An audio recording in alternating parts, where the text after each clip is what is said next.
All right, in a matter of moments, we are going to be joined by New York Rick in studio, answer some questions. But before we get to New York Rick, let me tell you about one of our sponsors here on our brand new show. We always appreciate everyone who is sponsoring the show, who is supporting the show. So let me tell you about our friends over at Keeps.com. Maybe you've noticed that you have a little less hair up top, right? I've noticed that. Look at this hairline. It's a mess, right? Look at it. Getting more receding by the day. You're not really sure that there is a solution. The thing is, there are 2 clinically proven medications that let you keep your hair, and now they're inexpensive and easy to get. You don't need to lose your hair if you don't want to. How about that?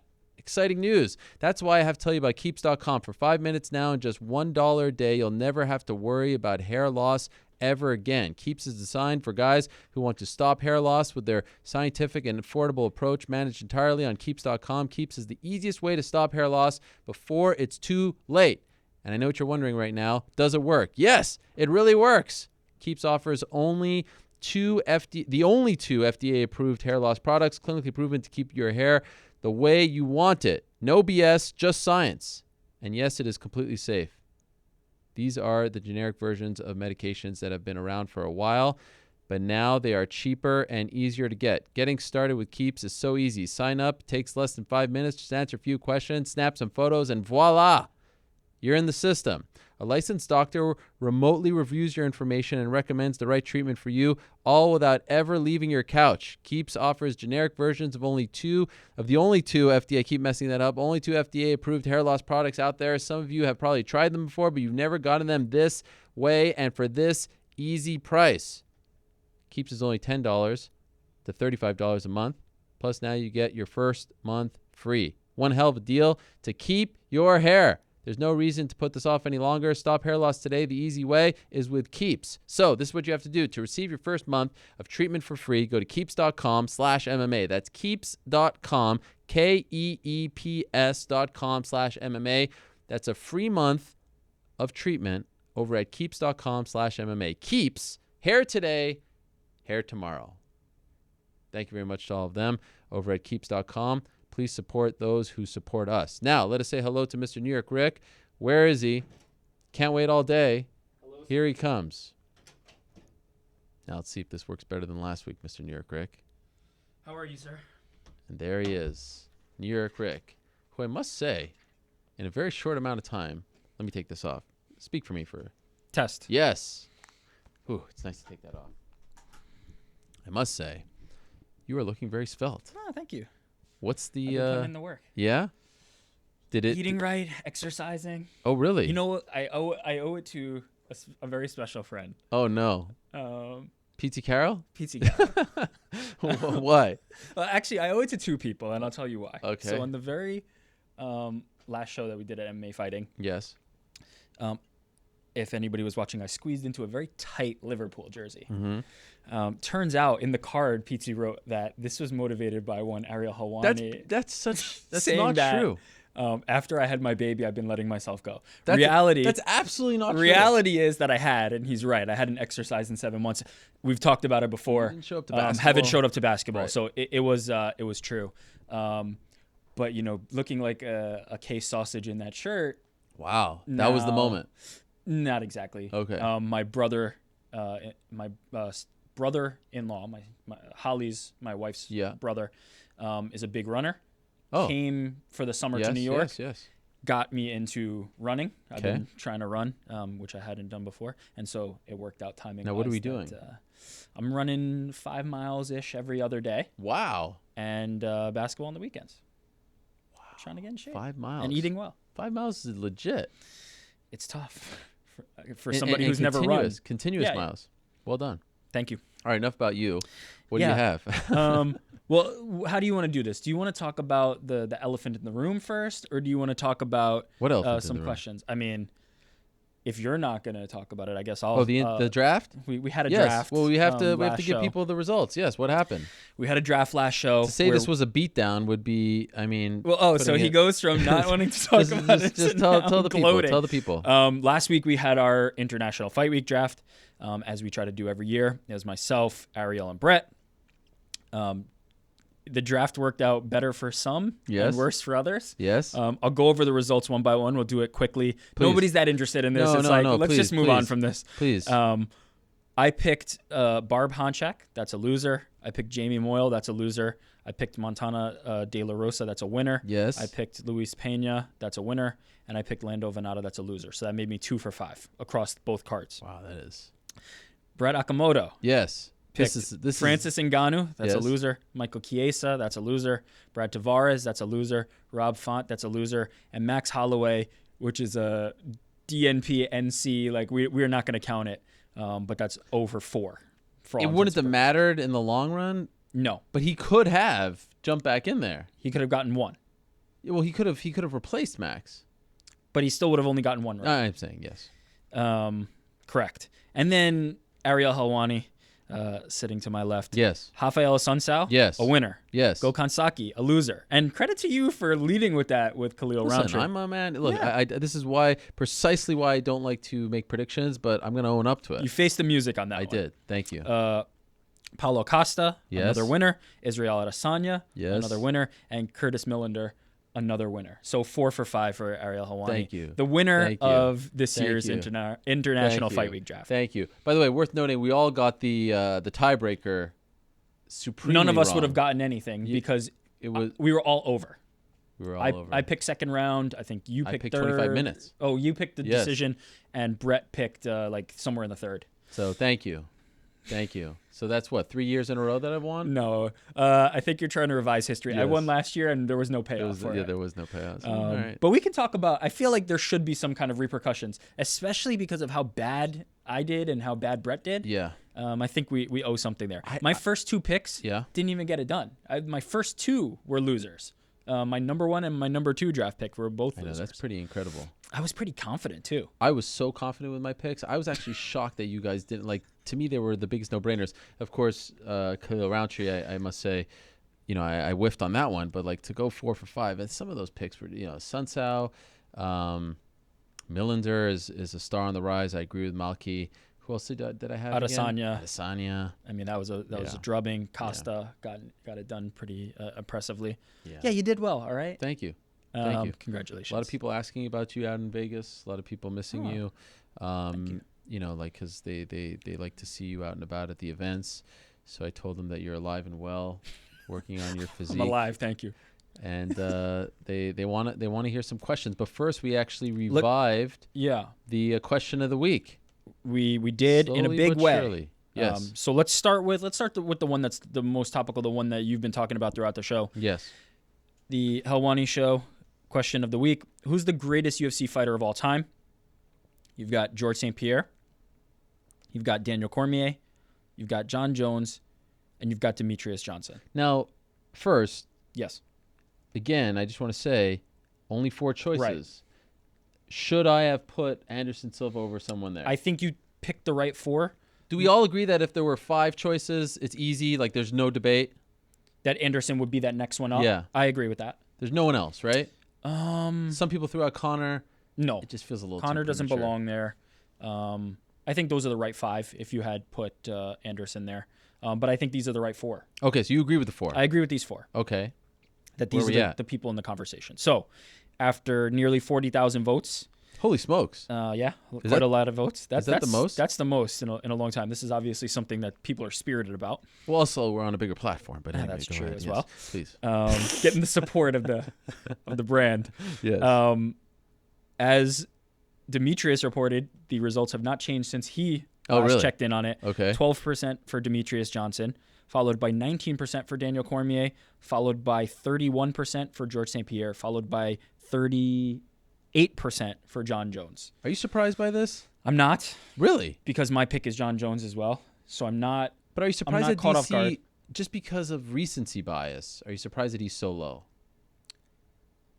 I feel like No. recency bias, like people get excited, everyone's Now- the GOAT, you know what I mean? This would be an argument for changing who the people on this poll are, is that you're putting Daniel Cormier on a poll with John Jones. Yeah. He's always going to lose that poll. Even though he's a double champ. John Jones Always never going did to it. lose that poll. Because I think the assumption is in people's minds, he's not proving it in the cage right now, Yeah. but if he had been able to, I think people would pick John Jones in that same scenario. They're extrapolating the idea that if I'm putting John Jones in that same position that DC's in, that John Jones would get it done the same way because they've seen how Jones versus DC played out. Fair. Can't argue. It's a hard thing if you put them next to each other.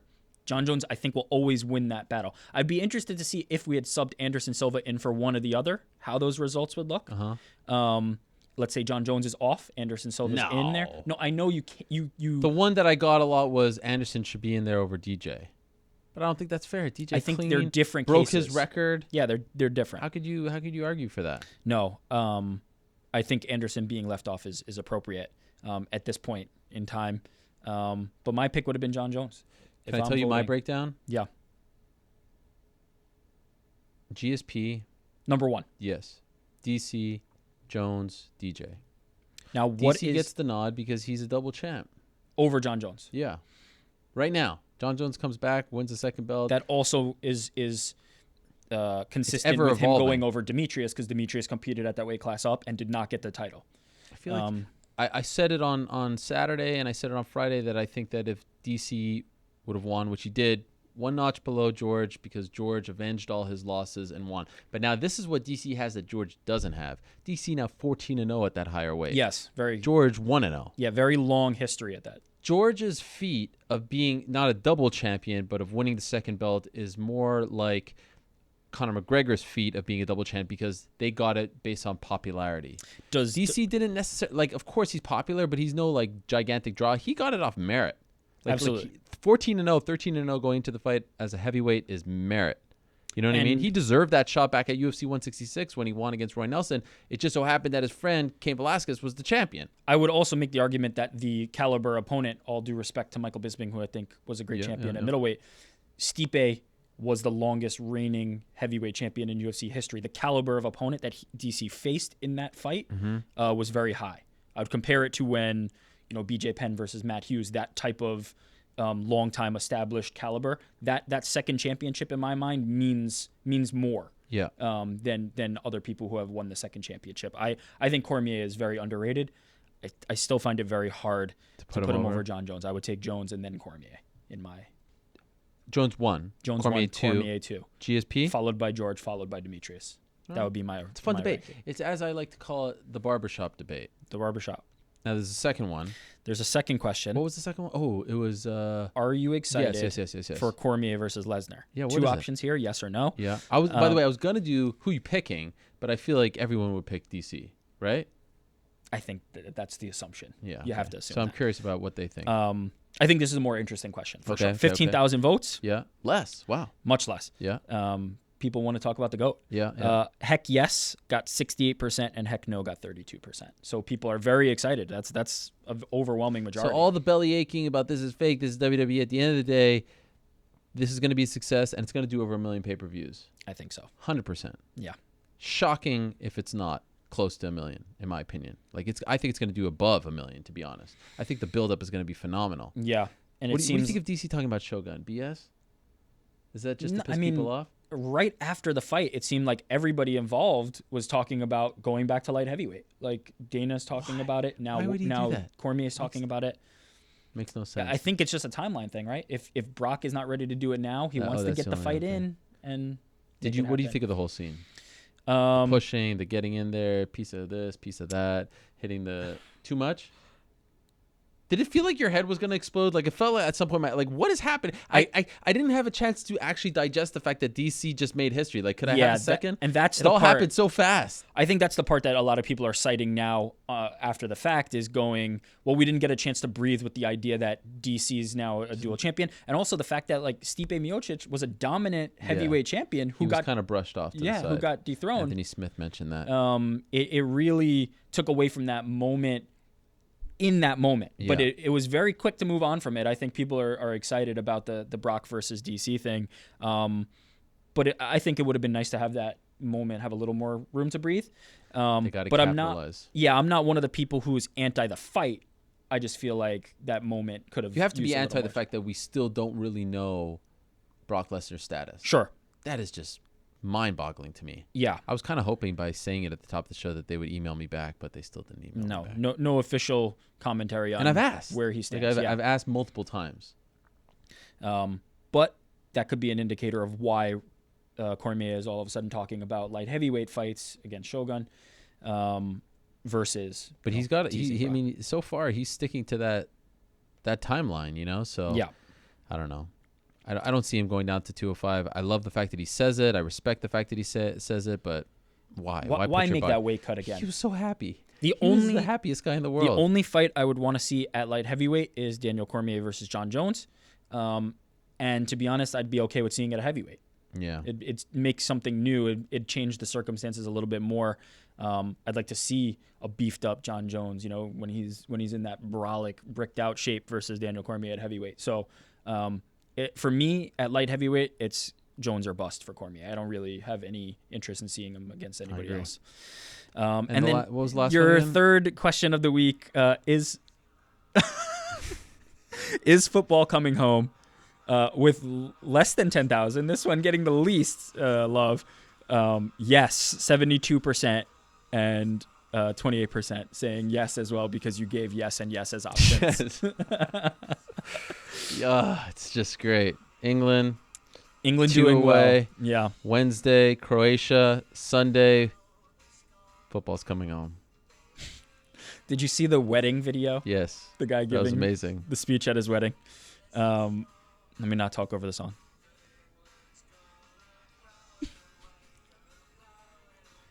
Everyone gets so mad. They get so mad. That you're following them, yes. or just in general? I said it in my previous life. I called this out. You did. Did we ever have a question on the show, or was it just on the beat? I think it was on the beat. I don't remember. But I said it. Go back and find it. Yeah. I said it. I'm one to give you a lot of guff for By the way, jumping teams. There's no bandwagon English team. This one, I let you get the slide on for sure. You've been loyal. Me and Sandu. We're taking shout it out. home. Okay, we're taking it home, baby. Let's get into some questions from the fans. Yes. There's a few minutes left. So we can't keep these people waiting all day. Jalen Ware this asking. This is the old days where we were calling the shots around here. We still got to build our clout, all right? Jalen Ware asking, we'll go through it quick. Does Stipe Sorry, deserve and get a rematch against Daniel Cormier? Basically, is he going to get one? By the way, awesome tweet. I mean, how do you not love Stipe? The problem is the timing. If he's really going to stick to that. And by the way, let's just say Brock is only available to come back in January, and let's not ignore the fact that he has a broken hand. You just said it on the show. You're telling me John Jones comes back in the summertime or something and says, "Hey, Daniel," you're telling me he doesn't come back? Yeah, that's got to be so. it. Right now, I don't see it happening. Unfortunately for Stipe, he had all the leverage in the world when he was champion. We talked about butting heads with the brass. Now maybe they're not as keen, although Dana gave him a ton of credit afterwards, did not kick him while he's down. So let's see. I know he's having a baby soon. Wish him and his wife the best. And he's probably going to take some time off after that. I have a hard time seeing it, but this sport is crazy. I mean, who would have thought a year ago, DC crying in the cage, he's now the owner of 2 belts? Yeah. Does he deserve it? We've seen a lot of rematches. Hell yeah, he deserves it. I think he absolutely deserves it as well. It. Of course he deserves it. But the good position that he's in is he has the clout now as the longest reigning champion that no matter how this kind of heavyweight picture shakes out, he's not very far from it. Could be one win, could be no wins, right back in that title hunt. I think he's well positioned. Right. I agree with that. Nate asks if they are all available to fight. How would you book the next 2 fights for Daniel Cormier, Brock Lesnar, and John Jones? Let's go with the next fight. Is it Cormier and Jones? Is it Brock and Cormier? How would you do that trio? Honestly, I would do Brock, DC, because there's just so much buzz they now just for built it. this up. Yep. And I would do John Jones versus the winner of Gustafsson, Volkan, especially.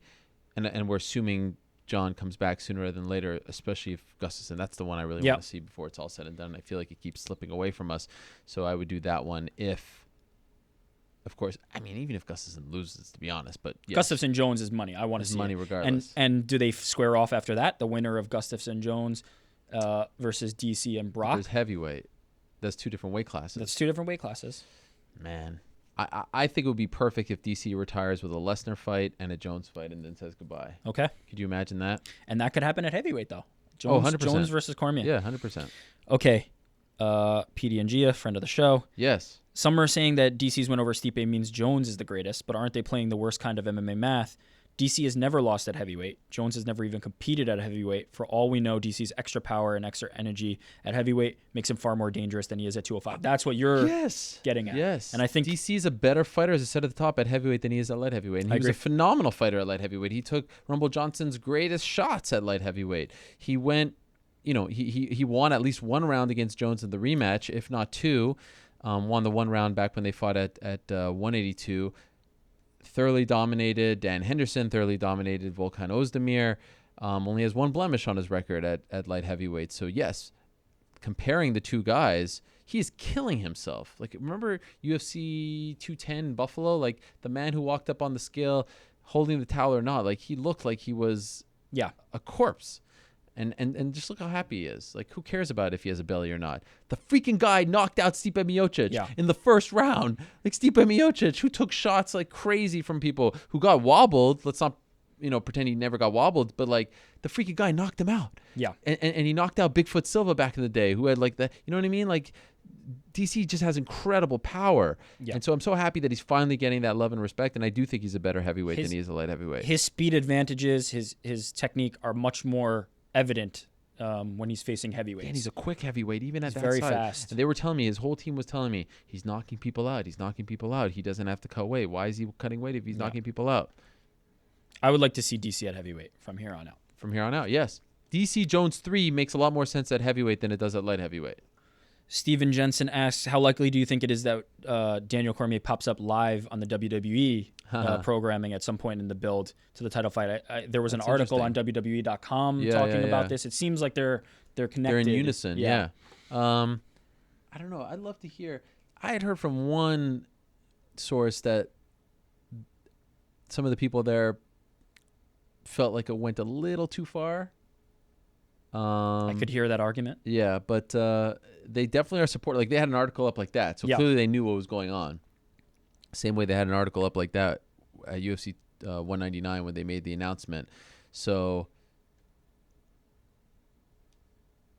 him showing up, I don't know if the UFC loves that, but there does seem to be like a you scratch my back, I'll scratch yours type of thing going. Yeah, speaking on that same topic, Joe Daddy, another friend of the show, every year at WrestleMania, a ton of other wrestling organizations hold shows around that week in the same city. Why doesn't that happen so much in MMA? Invicta did it. Yes, I loved when Invicta did it with Chris Cyborg headlining. I loved that idea.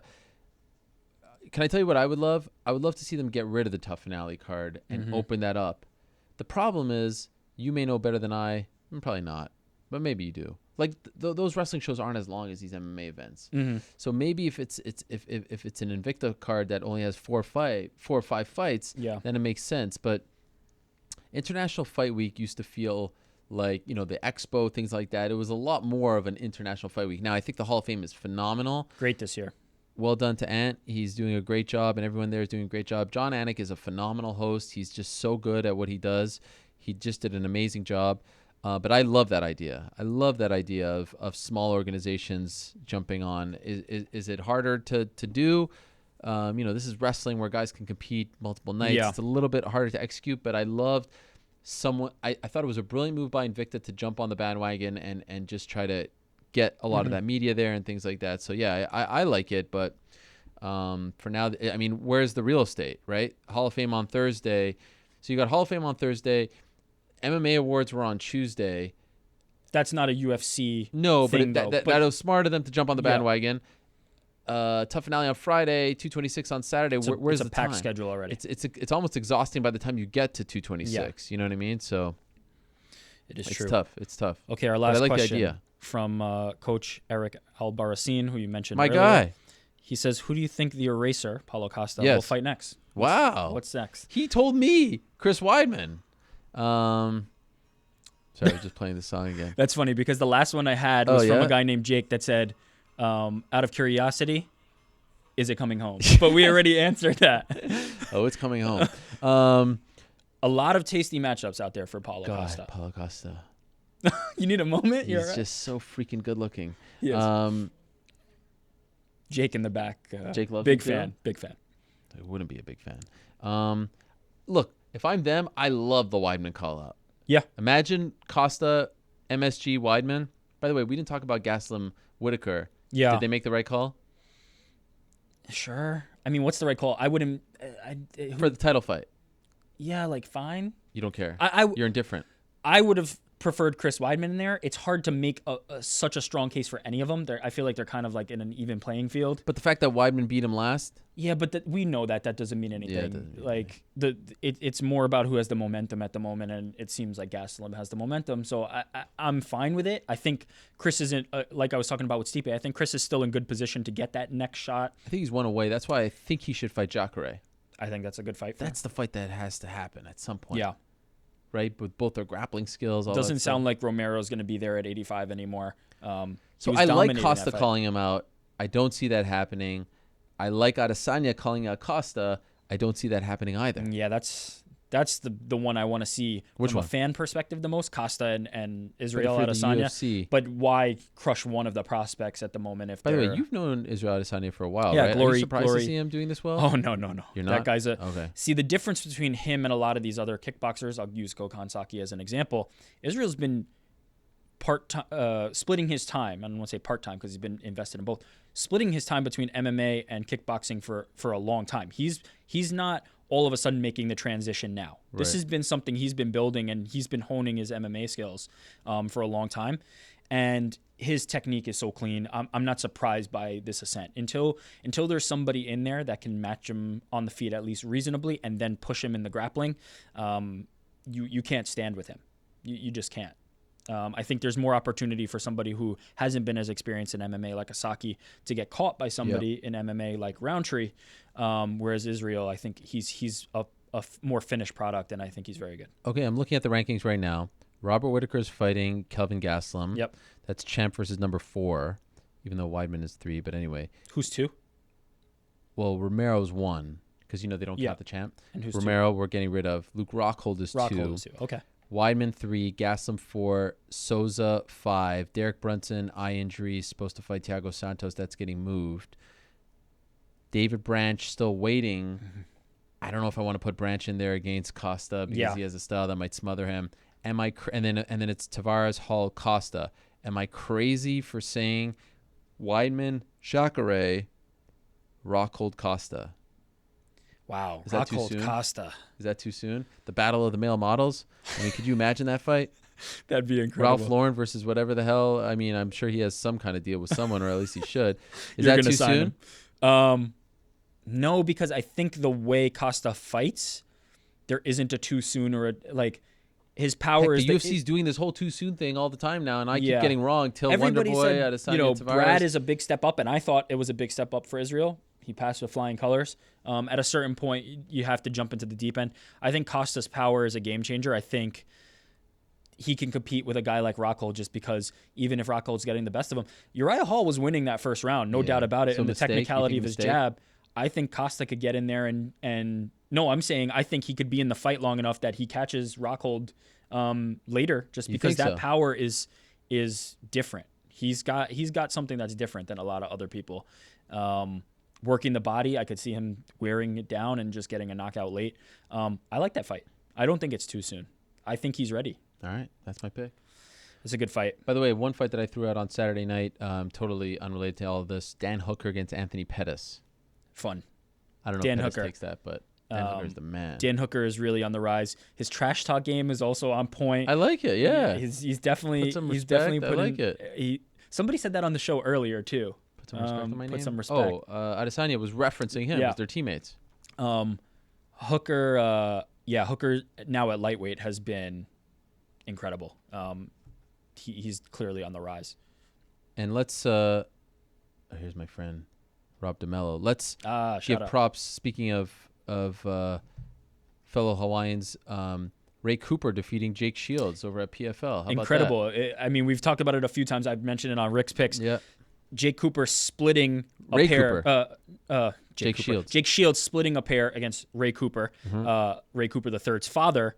Ray Cooper getting the revenge and getting it done in PFL. Unbelievable. No, his son. Incredible story. Yeah, his son. Yeah, his son. You said his father. No, the father split with Jake Shields. Oh, right. He split 1-1, yes. and then the son, Ray Cooper III, winning the the grudge match. Yeah, and not just winning, Knocking finishing him. Yeah. Jake Shields, like one of the most durable fighters in the history of the sport. Big finish for him. That tournament's been good so far. I've been interested. It's you know what? There's momentum. Yeah. There's something. You could see the picture sort of coming together there. I feel like they've actually messed up on all the dates, though, because they had their first show the Thursday before 225. They had their second show.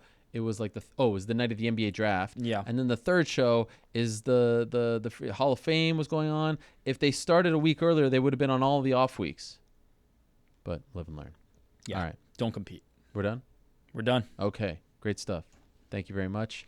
Jake, you can hit my music, my man. It is time to go home. It is time to go home. Just a little lower there in the ears, if you don't mind. But I'm ready to go home. What a fun day it has been. A who's who. My first show as a 36-year-old, by the way. Thanks for wishing me a happy birthday. Actually, New York Rick got me a present. It's over there. It's off camera. A Earl the Pearl Monroe signed basketball. Holy smokes. Black Jesus himself. Thank you very much. I thought it would be appropriate, like the Knicks last one in 73, or part of that team. Yep. You're not going to see one for a very long time. Wow. Kevin Knox. Something for you to... Kevin Knox Frank looked good. Ntilikina, I'll admit that. Mitchell Robinson. Fizz's kids. Fizz kids. That's what they're called. Did you see Kylo Quinn? What did he say? Kylo Quinn, yeah, he was talking smack.